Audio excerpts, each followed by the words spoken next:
Hello everyone, स्वागत है आप सभी का कृष्णा स्टडी मैथ क्लासेस में। कैसे हैं आप सभी? तो मैं उम्मीद करता हूं आपकी तैयारी जो है बेहतर चल रही होगी और आप इस वीडियो में देखने के बाद आपकी तैयारी और बेहतर होने वाली है। तो आप वीडियो में लास्ट तक बने रहिए।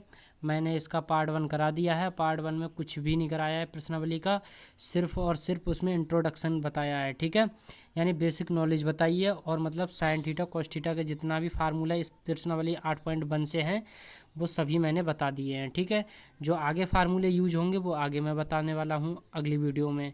तो आप जितना 8.1 में जो फार्मूले यूज हो रहे हैं वो मैंने आपके लिए सभी कुछ डिटेल से बता दिया है। आप पिछली वीडियो को देख सकते हैं। बाकी पार्ट 2 जो है 8.1 आप बहुत आसानी से कर लेंगे। ठीक है, पहले पार्ट 1 को देखिए, फिर पार्ट 2 को देखिए। तो आप कॉपी पेन लेकर के बैठिए, अपनी गणित बुक लेकर के बैठिए। उसमें जो पहला क्वेश्चन है डियर, वो क्या है? त्रिभुज एबीसी में जिसका कोण बी समकोण है, यानी इसका हम नाम दे देते हैं ABC। तो इसमें सभी जो ट्रायंगल बनेगा वो क्या बनेगा? समकोण त्रिभुज बनेगा। तो इसके सामने की भुजा क्या होती है? कर्ण। और मतलब ये जो ऊर्ध्वाधर लाइन होती है वो क्या होती है? लंब। और नीचे वाला क्या होता है? आधार। और डियर, आधार और लंब चेंज होते रहते हैं। जैसे अनुपात इन्होंने साइन ए पूछा है और यहाँ साइन सी, तो इनमें कुछ तो अंतर है। इन्होंने साइन ए और साइन सी करके पूछा है, तो इनमें डियर ये अंतर होता है कि हमें ये लंब और आधार चेंज हो जाते हैं इन अनुपातों के अनुसार। वो कैसे डियर? जैसे यहाँ साइन ए दिया है तो ए यहाँ है, ए के सामने की भुजा लंब होगी, तो वैसे लंब जो ये वाला माना जाएगा। जब ये लंब हो गया तो आधार ये हो गया। ठीक है, बाकी जो होता है, मान ली इन्होंने कहा है साइन सी का मान ज्ञात कीजिए। साइन सी ये है, अब सी यहाँ पर है, सी के सामने की भुजा लंब हो जाएगी और वैसे भी ये लंब ही है। तो डियर, सबसे पहले हम इन अनुपातों के अनुसार लंब और आधार के लिए मानते हैं। कर्ण जो होता है वो सबसे लंबी भुजा होती है, इसमें हमें कोई दिक्कत नहीं होगी। ओके डियर, इतना क्लियर हो गया? तो मैं उम्मीद करता हूँ इतना आपका दिमाग में बिल्कुल फिट हो गया होगा। तो चलिए सबसे पहले हम बात करते हैं साइन ए की। तो साइन ए का फार्मूला मैंने कल बताया था आपके लिए, लंब बटे कर्ण होता है। लेकिन हमें एक तो इसमें ये दिक्कत है कि कर्ण की वैल्यू नहीं दे रखी है। तो सबसे पहले डियर कर्ण की वैल्यू निकाल लेते हैं। तो कर्ण की वैल्यू निकालने के लिए मैंने आपके लिए कल बताया था पाइथागोरस प्रमेय, जो आप क्लास 8 से पढ़ते हुए आ रहे होंगे। तो सबसे पहले उस प्रमेय का यूज करते हैं, फिर इससे कर्ण निकाल लेते हैं। फिर जितने भी ये अनुपात दिए हम सभी के मान निकाल सकते हैं बहुत आसानी से। तो चलिए डियर चलते हैं बिना देरी के। तो सबसे पहले हमने लिया दिया क्या है डियर? यहाँ दिया है त्रिभुज ABC में कोण बी बराबर कितना दिया है? 90 डिग्री। जब 90 डिग्री बी समकोण है तो लगा देते हैं पाइथागोरस प्रमेय। चूंकि पाइथागोरस प्रमेय से। और डियर, जैसी आपको वीडियो लगे तो उसे कमेंट्स बॉक्स में ज़रूर बताएं आपको वीडियो कैसी लग रही है। यदि पसंद नहीं आती है तो ये बोलिए पसंद नहीं आई। पसंद आ रही है तो कमेंट्स बॉक्स में ज़रूर लिखिएगा कि वीडियो पसंद आए। जिससे क्या है, यदि नहीं आती है तो मैं उसमें और बेहतर करने का प्रयास करूँगा। यदि आती है तो उससे हमें मोटिवेशन मिलता है। और वीडियो को लाइक ज़रूर करें, ठीक है ना? तो चलिए स्टूडेंट्स, यहाँ पर लिखा है कर्ण और यहाँ कर्ण का क्या करते हैं? स्क्वायर। अब लंब क्या दे रखा है इसमें? 24। तो यहाँ 24 यहाँ लंब की जगह रख देते हैं और इसका स्क्वायर है तो स्क्वायर कर देते हैं। आधार कितना है? 7, तो यहाँ 7 का स्क्वायर कर देते हैं। ठीक है, यहाँ पर आ जाएगा कर्ण का स्क्वायर। 24 का वर्ग करेंगे तो कितना आएगा? 576। 24 की गुणा 24 से करना है डियर। आप दोहरी गुणा तो कर लेते होंगे, तो यदि आपको वर्ग नहीं पता 24 का तो 24 की गुणा 24 से कर लीजिए। तो कितना आएगा? 576। और 7 का वर्ग करेंगे तो डियर आता है 49। ठीक है ना? तो कर्ण का स्क्वायर बराबर 6 9 15 हो गए और 7 4 11 और 1 12, हासिल का 1 5 और 1 6। ये कितना आ गया? 625 आ गया।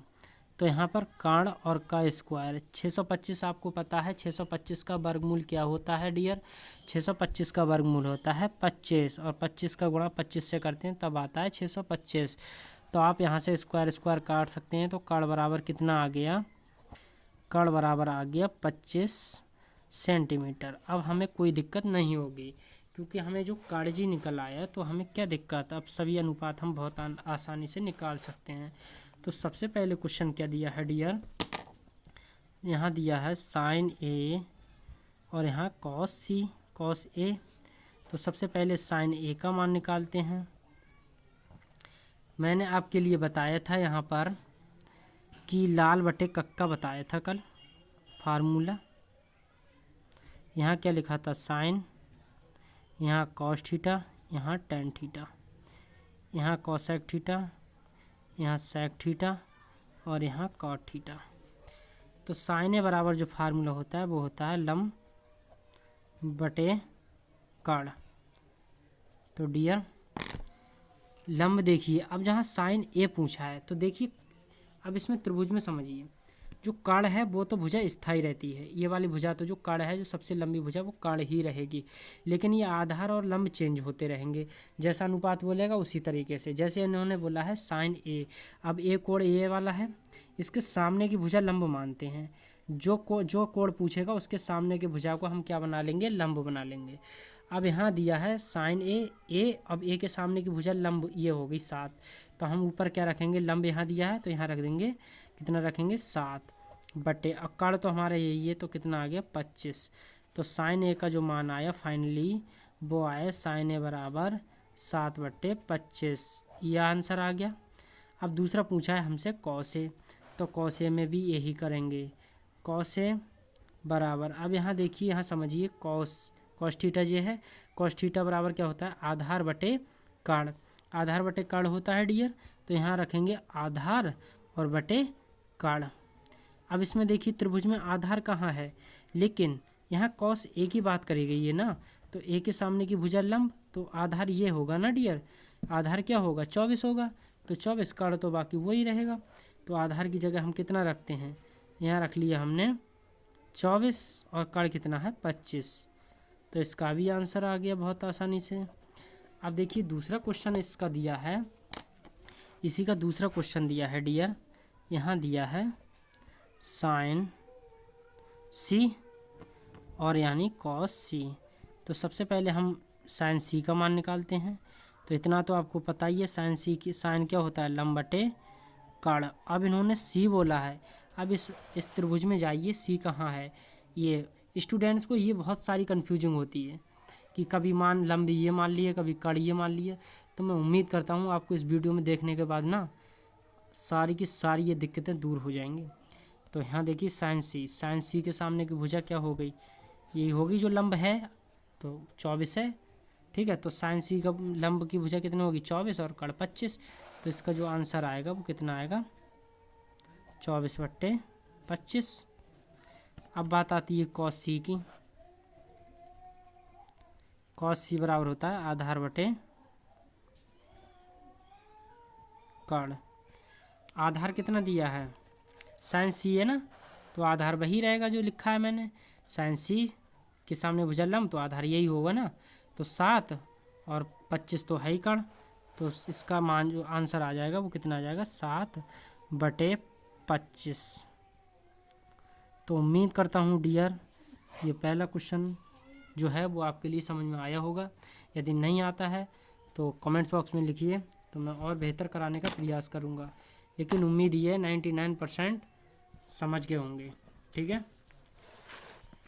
तो चलते हैं अगले क्वेश्चन पर, प्रश्न नंबर 2 पर, ठीक है। तो अभी चलिए डियर, अभी थोड़ा वीडियो को पॉज करिए। चलिए डियर, आप अपनी बुक से ये प्रश्न नंबर 2 देखिए। तो यहाँ दिया है प्रश्न नंबर 2 में, आकृति में tan p minus cot r का मान ज्ञात कीजिए। तो इसमें हमें दे रखा है PQ बराबर 12 सेंटीमीटर और PR बराबर 13 सेंटीमीटर, ठीक है। तो चलिए स्टूडेंट्स, अब हमें सबसे पहले tan p और cot r, अब देखिए इसमें तो बहुत दिक्कत है, दिक्कत कुछ भी नहीं है डियर, इसे आप देख के घबरा जाते हो, इसमें कुछ भी नहीं है क्वेश्चन में। अब यहाँ देखिए हमें 2 भुजाएं दे रखी हैं, एक भुजा ज्ञात करने, और आपको मैंने बता ही दिया ये त्रिभुज क्या है, समकोण है। तो यहाँ से पाइथागोरस पर में निकाल देते हैं ना, तो फिर आसानी से एक भुजा ज्ञात कर लेंगे, बाकी बाद इनके अनुपातों के मान निकाल के और सॉल्व कर लेंगे। तो कोई भी दिक्कत नहीं है डियर। तो आप बस वीडियो में लास्ट तक बने रहिए। देखिए डियर, पढ़िए चाहे थोड़ा, लेकिन पढ़िए ऐसा जो ज़िंदगी भर नहीं भूलो। और यदि इस वीडियो को देख लेंगे ना आप, तो पूरी ज़िंदगी नहीं भूलेंगे इस क्वेश्चन को। तो यहाँ क्यू क्या दिया, 90 डिग्री, और त्रिभुज पी क्यू आर में। अब लगाइए पाइथागोरस प्रमेय।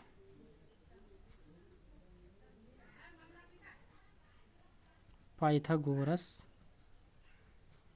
प्रमेय, अब वही लगाएंगे हम। ये सामने एक भुजगकांड, ये लंब और ये आधार। अब इसमें आधार नहीं दिया है तो हम आधार को ज्ञात कर लेंगे। तो यहाँ से लगाइए कांड का स्क्वायर, लंब का स्क्वायर, और यहाँ पे आधार का स्क्वायर। तो यहाँ दे दिया कण, सॉरी यहाँ पे कण का मान दिया है तो कण का मान लगा लेते हैं। कण का मान कितना दिया है, 13, 13 का स्क्वायर। लंब कितना दिया है, 12, 12 का स्क्वायर, प्लस यहाँ आधार का स्क्वायर।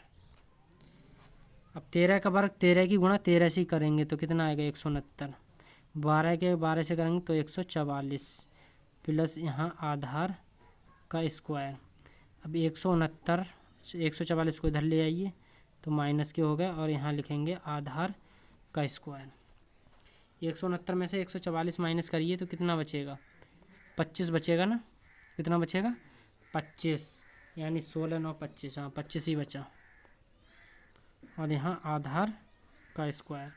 अब यहाँ आधार का स्क्वायर, 25 का वर्गमूल कितना होता है, 5, या 5 का वर्ग कितना होता है, 25। तो इसे तोड़ लीजिए, स्क्वायर से स्क्वायर ख़त्म। तो आधार जो निकल के आया हमारा वो कितना आया, 5। तो ये कितना आ गया, 5 सेंटीमीटर। अब देखिए हमें कह रहा है tan p। सबसे पहले इसमें tan p और cot r की ज़रूरत पड़ेगी। तो tan p का मान ज्ञात कर लेते हैं। तो यहाँ रखेंगे tan p। अब लाल बटे कक्का में देखिए, लाल बटे कक्का में होता है ये लंब बटे आधार। क्या होता है, लंब बटे आधार। अब लंब इसका कितना है, अब p है, p के सामने की भुजा tan p है, तो tan p के सामने की भुजा क्या होगी, लंब होगी। तो लंब कितना माना जाएगा, 5, और बाकी आधार कितना हो गया, 12। ठीक है, तो tan p का मान निकल के आया, वो कितना आया, 5/12। इसी प्रकार से हम निकालते हैं cot r। किसका निकालते हैं, cot r। अब r के सामने भुजा लंब वही रहेगा 12 सेंटीमीटर, और ये होता है आधार बटे लंब। तो आधार कितना है इसका, 5, और ये कितना है, 12। ठीक है, अब हमसे पूछा था tan p minus cot r का मान। तो tan p का मान कितना निकला, 5/12। cot r का मान भी कितना निकला, 5/12। डायरेक्ट इन्हें काट सकते हैं, सेम संख्या और प्लस माइनस की होती है तो कट जाती है। तो इसका आंसर जो आया वो कितना आया, 0। कितना आंसर आया, 0। तो उम्मीद करता हूँ आपके लिए क्वेश्चन समझ में आया होगा। बाकी चलते हैं नेक्स्ट क्वेश्चन पर। ठीक है।